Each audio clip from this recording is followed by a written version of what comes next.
Start more US based e-learning platform. మీరు కూడా slot book చేసుకోవాలంటే ఈ నెంబర్కి కాల్ చేయండి.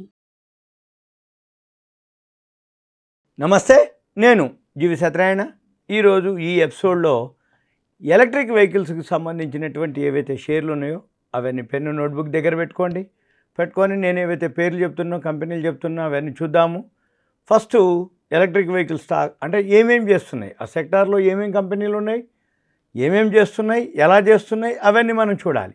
ఉదాహరణకి first manufacturing, Tata Motors, Hero Motors, TVS, Bajaj, Mahindra, Olectra Green Tech, JBM Auto, Ashok Leyland, Gensol engineering, ఇవన్నీ మ్యానుఫ్యాక్చరింగ్. అయితే మనం ఏం చేయాలి, ఇప్పుడు ఏవైతే కంపెనీలు ఉన్నాయో అంటే ఒక్కొక్క మ్యానుఫ్యాక్చరింగ్లో వచ్చేటప్పటికి మనకి 10 కంపెనీలు దాకా ఉన్నాయి.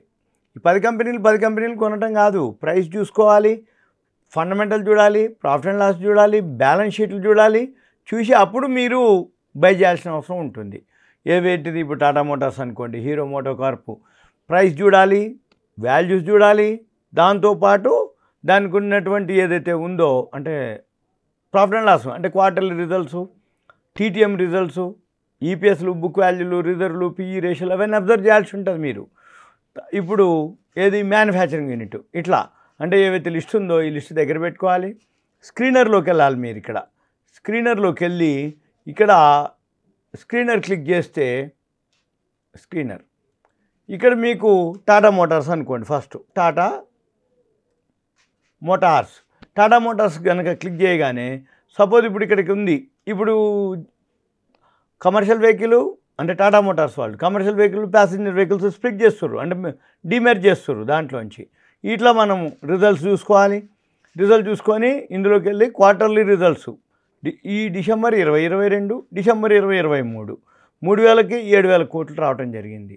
మళ్ళీ యాన్యువల్ టీటీఎం మార్చి 2023 మన టీటీఎం ఏది నెక్స్ట్ ఏప్రిల్కి, ఇది మనము Tata Motors.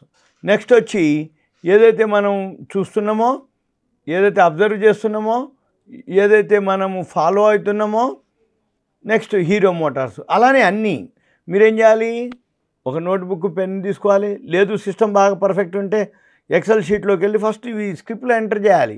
Tata Motors, hero Moto Corp, TVS, Bajaj, Mahindra, Olectra. Homework చెప్తున్నా మీకు, ఏమని చేయాలి రాసుకోండి. Serial number, company name Tata motors, December 2022 quarterly results, December 2023 present అంటే Q3, మళ్ళీ next March 2023 annual results, TTM మీకు ఇప్పుడు చూపించా screener.inలో టీటీఎం 2 రాసుకొని మళ్ళీ వీలైతే ఎక్సెల్లోనే ఫార్ములా ఇచ్చుకోవాలి. క్వార్టర్లీ రిజల్ట్స్ గ్రోత్ ఎంత పర్సెంటేజ్ ఉంది, యాన్యువల్ రిజల్ట్స్ గ్రోత్ ఎంత పర్సెంటేజ్ ఉంది. టీటీఎం అంటే మార్చి లాస్ట్ ఇయర్కి, రేపు రాబోయే మార్చికి. ఆల్రెడీ ఇప్పుడు మనం మార్చిలోనే ఉన్నాం.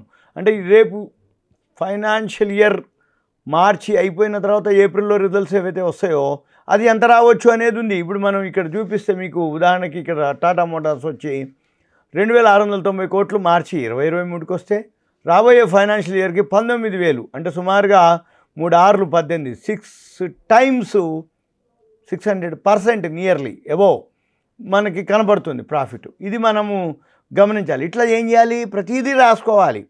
First serial number, company name, December 2022 net profit, December 2023 net profit, March 2023 net profit annual, మళ్ళీ టీటీఎం 2024. ఇట్లా ఈవీ మ్యానుఫ్యాక్చరింగ్ అని హెడ్డింగ్ పెట్టుకొని ఆ 10 కంపెనీలు ఏవైతే ఉన్నాయో ఆ 10 కంపెనీలకు సంబంధించిన డేటా రాసుకొని అందులో సెలెక్ట్ చేసుకొని ఏది హయ్యెస్ట్ గ్రోత్, క్వార్టర్లీ రిజల్ట్స్ ఎంత బాగుంది, యాన్యువల్ రిజల్ట్స్ ఎంత బాగుంది, అదొకటి తయారు చేసుకోవాలి. నెక్స్ట్ సేమ్ ఇందులో మళ్ళీ ఛార్జింగ్ ఇన్ఫ్రాస్ట్రక్చర్ అంటే ఇప్పుడు ఏంది, ఇవో మ్యానుఫ్యాక్చరింగ్ చేస్తున్నాయి టాటా, హీరో మోటో కార్ప్ అవి.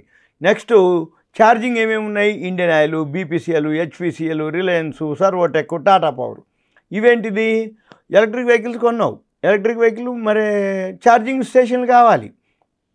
2 బెనిఫిట్లు అనమాట. ఏదైనా కానీ, ఏ కంపెనీ అయినా కానీ, ఒక కంపెనీ మ్యానుఫ్యాక్చరింగ్ చేసింది, మరి మ్యానుఫ్యాక్చరింగ్ చేసింది, వెహికల్ అమ్మింది, మరి దానికి పెట్రోల్ అయితే పెట్రోల్ పోసుకునే బంక్ కావాలి, డీజిల్ ఉంటే డీజిల్ బంక్ ఉందా లేదా, గ్యాస్ది అయితే గ్యాస్ ఎక్కడ ఫిల్ చేస్తారో తెలవాలి, అది ఎలా ఫిల్ చేసుకోవాలనో తెలవాలి, ఎక్కడ ఫిల్ చేస్తారో తెలవాలి, ఆ కంపెనీ ఏంటిదో తెలవాలి. ఇప్పుడు మనం చూసేది ఏంది, ఛార్జింగ్ స్టేషన్ అంటే ఛార్జింగ్ ఇన్ఫ్రాస్ట్రక్చరు. అంటే Indian Oil petrol Indian Oil బంక్లోనే డీజిల్, గ్యాసు, కిరోసిన్ ఎట్లయితే ఇండియన్ ఆయిల్ ఉంటాయో అలానే ఛార్జింగ్ ఇన్ఫ్రాస్ట్రక్చర్ కూడా ఉన్నాయి. ఇప్పుడు ఏవైతే ఎలక్ట్రిక్ వెహికల్స్ ఉన్నాయో రాబోయే రోజుల్లో మన పెట్రోల్ పంపుల్లోనే మనకి ఎలక్ట్రిక్ ఛార్జెస్ ఉంటాయి. అందులో మళ్ళీ ఇదే సేమ్, అది సీరియల్ నెంబర్, డేటు, మీరు ఏ రోజు డేటు అంటే ధర కోసం, ఏ రోజు ధర మీరు చూడటం కోసం సీరియల్ నెంబరు, డేటు, కంపెనీ నేము ఇండియన్ ఆయిల్, హెచ్పిసిఎల్, ఇట్లా సీరియల్. మళ్ళీ సేమ్ ఇదే డిసెంబర్ Q3 డిసెంబర్ 2022, డిసెంబర్ 2023, మార్చి 2023, మళ్ళీ TTM యాన్యువల్, ఇది ఇలా మళ్ళీ ఓకే. ఇది మ్యానుఫ్యాక్చరింగ్ ఓకే, ఛార్జింగ్ స్టేషన్. అట్లనే ఎలక్ట్రిక్ వెహికల్స్ ఉంటాయి, మరి కాంపోనెంట్స్ ఎవరు ఇవ్వాలి మళ్ళీ అంటే ఏదైనా జరిగినప్పుడు ఇవే అనమాట. ఆ కాంపోనెంట్స్ అంటే ఇగో సోనా కామ్స్టారు, యూనోమిండా, గాబ్రియాలు, ప్రికాలు, అవి యాక్సెసరీస్ కిందకి వస్తాయి, కాంపోనెంట్స్ వస్తాయి, స్పేర్ పార్ట్స్ కిందకి వస్తాయి. మళ్ళీ వీటితో పాటు బ్యాటరీలు ఏవైతే ఉన్నాయో అమర్ రాజా బ్యాటరీ అని, ఎక్సైడ్, ఈ బ్యాటరీలు కూడా కావాలి. మరి ఛార్జింగ్ అయిపోయినాక కొన్నేళ్ళకి బ్యాటరీలు కూడా అయిపోతాయి, మళ్ళీ ఇవి కావాల్సి ఉంటుంది.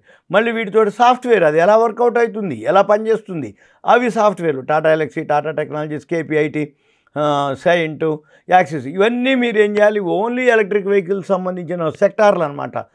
5 రకాలు ఉన్నాయి, ఎన్ని కంపెనీలు ఉన్నాయి, సుమారు ఒక్కొక్క దాంట్లో 6-7 కంపెనీలు చొప్పున వేసుకున్నా కానీ నియర్లీ 40+ ఉంటాయి. ఈ కంపెనీలన్నీ లిస్ట్ తయారు చేసుకొని ఏ తగ్గితే రాబోయే రోజుల్లో ఇది చాలా బెనిఫిట్ అయ్యే సెక్టారు, బెనిఫిట్ అయ్యే కంపెనీలు, బెనిఫిట్ అయ్యేవి ఏవైతే గవర్నమెంట్ రాయితీలు అనుకోండి, ఎలక్ట్రిక్ వెహికల్స్ రాబోయే రోజుల్లో చాలా ఫ్యూచర్ ఉంటుంది. ఇవన్నీ మీరు గమనించాలి, ఇవన్నీ చూసుకోండి. ఇంకా మీకు ఏదైనా డౌట్ ఉందంటే మీ పేరు, ఏరియా, వాట్సాప్ మెసేజ్ పెట్టండి. కంటెంట్ రూపంలో నాకు వాట్సాప్ మెసేజ్ పెడితే నేను మీకు తర్వాత వీలు చూసుకొని రిప్లై ఇస్తాను. ఇంకా ఏమైనా డౌట్స్ ఉంటే నేను మీకు ఈ ప్రాఫిట్ అండ్ లాస్ బ్యాలెన్స్ షీట్లో ఎలా అనేది కూడా మీకు ఎక్స్ప్లెయిన్ చేయడానికి వీలవుతుంది. అయితే ఇప్పుడు నేను చెప్పినటువంటి ఈవీ స్టాక్స్ ఏవైతే ఉన్నాయో ఇవన్నీ మీకు ఒక information, awareness, education, knowledge purpose మాత్రమే. మీరు మళ్ళీ ఏవైతే ఉన్నాయో ఆ ప్రాఫిట్ అండ్ లాస్లు, బ్యాలెన్స్ షీట్లు చెక్ చేసుకోవాలి. ఎలక్ట్రిక్ వెహికల్స్ రాబోయే రోజుల్లో బాగుంటుందనే ఉద్దేశంతో మీకు చెప్పడం జరిగింది, అంతే తప్ప వేరే విధం ఏం లేదు. మీరు అవి చూసుకొని చేయాల్సిన అవసరం ఎంతైనా ఉంది. సుమన్ టీవీ ప్రేక్షకులకు ధన్యవాదాలు. Thank you. సెలవు.